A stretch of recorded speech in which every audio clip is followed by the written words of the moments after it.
বৃষ্টি হয়েছে বলে আজকে একেবারে সবুজ হয়ে আছে। পিয়া পিয়া ও পিয়া পিয়া পিয়া পিয়া ও পিয়া।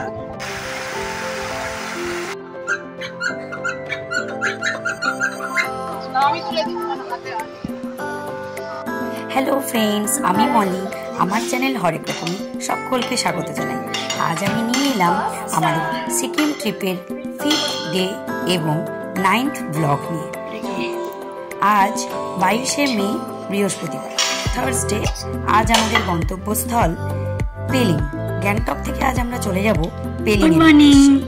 তো সকাল সকাল আমরা গ্যাংটকের হোটেলে আমরা যেখানে ছিলাম সেখানেই ব্রেকফাস্টটা সেরে নিচ্ছি।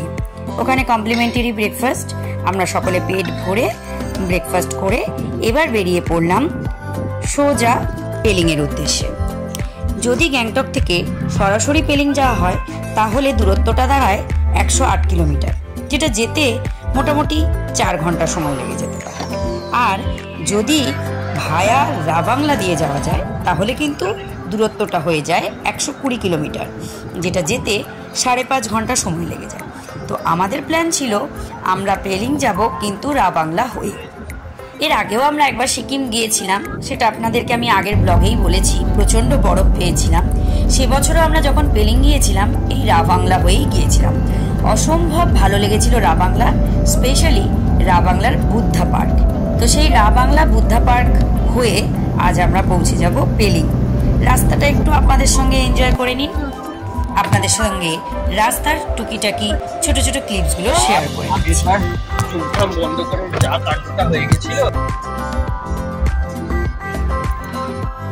অসম্ভব বৃষ্টির কারণে তিস্তা নদীর 2 পাড় কিরকম ভেঙে গিয়েছে দেখুন।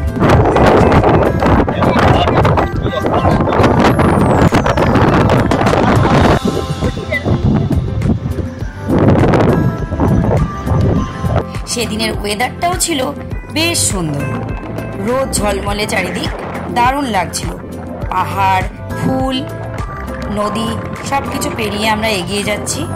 খুব সুন্দর ছিল ওয়েদার।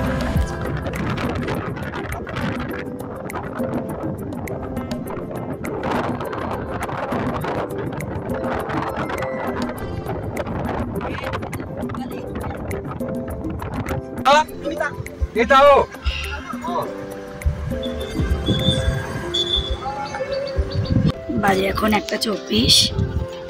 আমরা রাবাংলা বুদ্ধা পার্কে এসে পৌঁছলাম।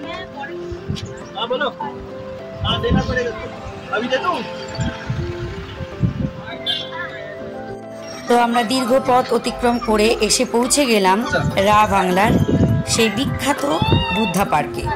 রাবাংলা সাউথ সিকিমের একটি মনোরম শহর, যা 7000 ফুট উচ্চতায় অবস্থিত। এখান থেকে অসম্ভব সুন্দর কাঞ্চনজঙ্ঘা দেখতে পাওয়া যায়, তবে যদি ওয়েদার ভালো থাকে। তো পৌঁছে গিয়ে প্রথমেই টিকিট কাটার পালা। এখানে টিকিটের পুরো ডিটেলসটা দেওয়া আছে, ফিজের পুরো ডিটেলসটা এখানে দেওয়া আছে দেখুন। স্টুডেন্টসদের 20 টাকা, তবে আই কার্ড দেখালে, আর বাকি অ্যাডাল্টদের 80 টাকা। ওপেনিং টাইম সকাল 9টা এবং ক্লোজিং টাইম সন্ধে 6টা। তো আমরা এসে গেছি সেই বিখ্যাত বুদ্ধা পার্কে। এখানের সব থেকে বড় আকর্ষণই হলো এই বুদ্ধা পার্ক। 130 ফুট উচ্চতা বিশিষ্ট এই গৌতম বুদ্ধের মূর্তি।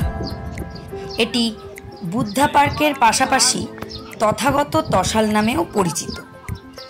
অসম্ভব সুন্দর মনোরম প্রাকৃতিক দৃশ্যের জন্য সমস্ত আকর্ষণীয় স্থানগুলোর মধ্যে রাবাংলার এই গৌতম বুদ্ধ পার্কটি বহুল জনপ্রিয়।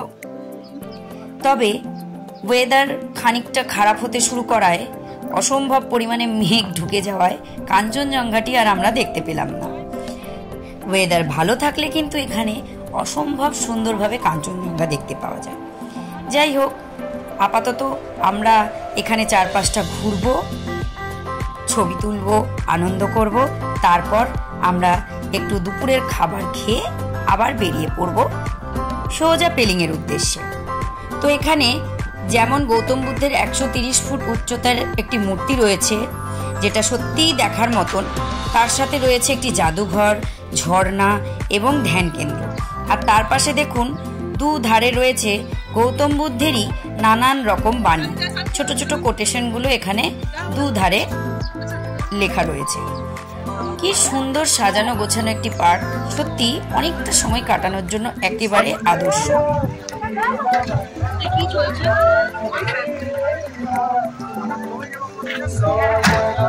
দু ধারে গাছ দিয়ে কি অসম্ভব সুন্দরভাবে সাজানো। ওপাশে রয়েছে ভিডিও বা ফটো তোলার জোন, ওখানে পয়সা দিয়ে পোশাক ভাড়া করে ছবি এবং ভিডিও তোলা যায়। আমরা যেহেতু এর ইতিমধ্যেই পোশাক পরে ছাঙ্গুলেকের পাশে ফটো ভিডিও তুলে নিয়েছি, তাই জন্য আমরা এখানে আর সেটা করলাম না। দেখুন সুন্দর সুন্দর কোটেশনগুলো কিভাবে দু ধারে সাজানো রয়েছে।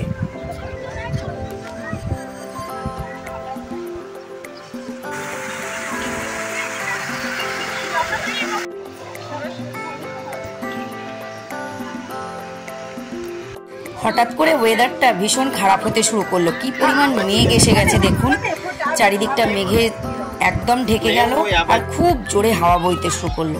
আমরাও তাড়াতাড়ি করে এই বুদ্ধা পার্কটি দেখে ওইখান থেকে বেরিয়ে পড়লাম, কারণ আমাদের লাঞ্চ করে এবার কিন্তু বেরিয়ে পড়তে হবে পেলিংয়ের উদ্দেশ্যে। রাস্তাটা খুব একটা কম নয়, তাই জন্য বাকিটুকু আমরা দেখে নিয়ে এবার বেরিয়ে পড়বো পার্ক থেকে। এখানে আসে আমরা একসাথেই যাবো।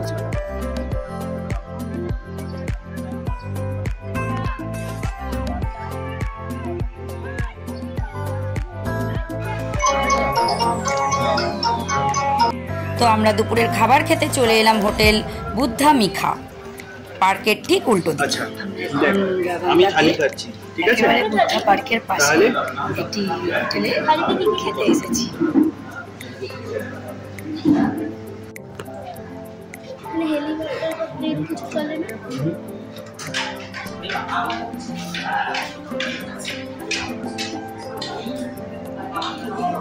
তো দেখতেই পেলেন বুদ্ধা পার্কের থেকে বেরিয়ে কার পার্কিং জোনের ঠিক একেবারে উল্টো দিকেই রয়েছে একটি বাঙালি হোটেল, হোটেল বুদ্ধা মিখা। সেখানে আমরা একেবারে বাঙালি থালি অর্ডার দিলাম, ভাত, মাছ, আলু ভাজা, পটলের তরকারি, এরকম একেবারে বাঙালি থালি একটি অর্ডার নিয়ে নিলাম। আমরা সকলেই আজকে মাছ ভাতের বাঙালি থালি অর্ডার দিয়েছিলাম। তো পাশেই বুদ্ধা পার্ক, আর আপনি পাশে বসে খাচ্ছেন একেবারে পিওর বাঙালি খাবার। বেশ মজাদার না? দারুণ ছিল কিন্তু অভিজ্ঞতাটা। সব থেকে ভালো হতো যদি একটু কাঞ্চনজঙ্ঘারও দেখা পেয়ে যেতাম, তাহলে কিন্তু একবারে সোনায় সোহাগা। রেস্টুরেন্টের নাম বুদ্ধা মিখা, আপনারা গেলেও একবার কিন্তু ট্রাই করতে পারেন। বেশ ভালো ঘরোয়া রান্না, আমাদের সকলেরই খুব ভালো লেগেছে। তো ইনি হলেন এই হোটেলের মালিক। বেশ কিছুবার আসার কারণে আমার হাজবেন্ডের সাথে এনার বেশ পরিচয়। আমি যেখানেই যাই না কেন আপনার প্রশংসাটা অবশ্যই করি। তো রাবাংলা বুদ্ধা পার্ক দেখে দুপুরের খাবার সেরে আমরা বেরিয়ে পড়লাম পেলিংয়ের উদ্দেশ্যে।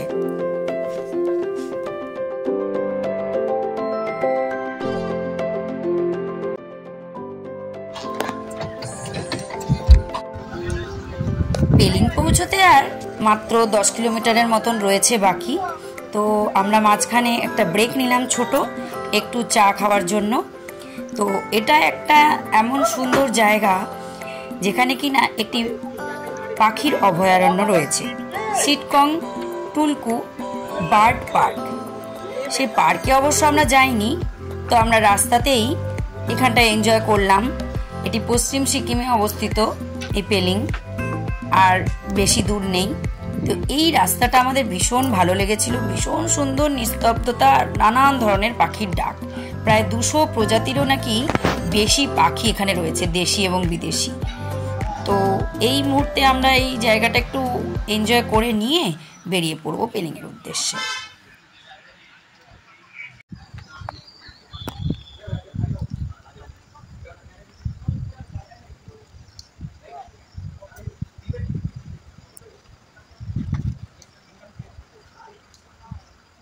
তো আবার আমরা যাত্রা শুরু করলাম পেলিংয়ের উদ্দেশ্যে। আর বেশি পথ নেই, মাত্র 10 কিলোমিটার, যেটা যেতে আমাদের আধ ঘন্টা মতন সময় লাগবে।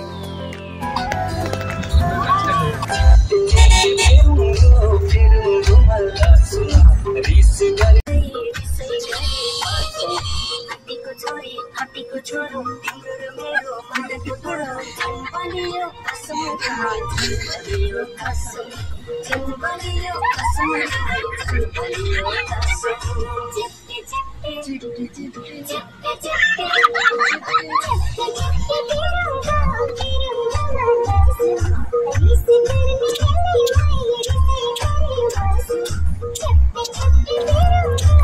সারা রাস্তা আমরা সিকিমিজ গান শুনতে শুনতে খুব এনজয় করতে করতে অবশেষে পৌঁছে গেলাম পেলিংয়ে আমাদের হোটেল দ্য মুন রিট্রিটে। এটি লোয়ার পেলিংয়ে সিচুয়েটেড। আমাদের এই সিকিম ট্যুরটি তো আমরা করেছি হিল্লোল বাগের থ্রু দিয়ে। আপনাদেরকে আগেই আমি শেয়ার করেছি ওনার ফোন নাম্বার, ওনার সমস্ত হোটেলের ডিটেলস, সমস্ত হোটেলের ট্যুর আমি আপনাদের সাথে শেয়ার করেছি। তো এই পেলিংয়ের হোটেলের রুম ট্যুরটা আমি এই ভিডিওর সাথেই জুড়ে দিচ্ছি। তো এই হোটেলটি একেবারেই নতুন হয়েছে, এখনও তৈরি হচ্ছে, কনস্ট্রাকশন চলছে আরও ওপরে। তো হোটেলটা আমাদের ভীষণ ভালো লেগেছে।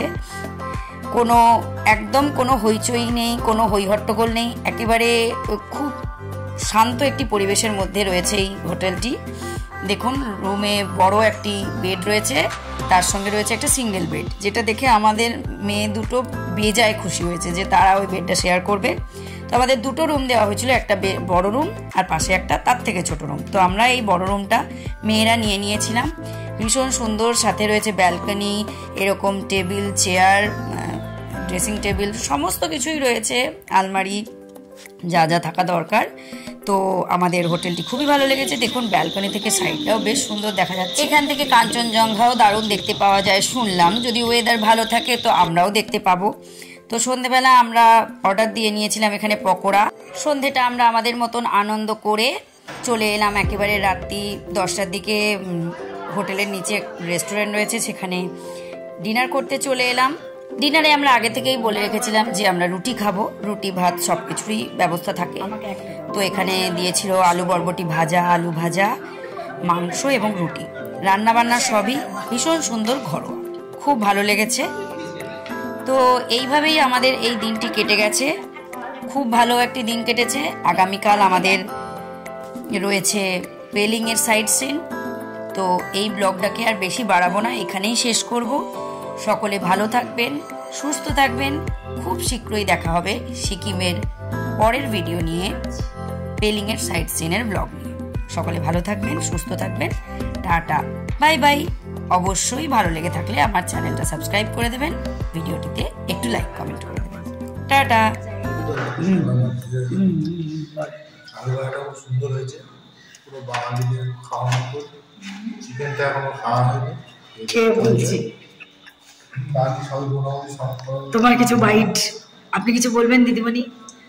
ভাল লাগছে? ভাল লাগছে।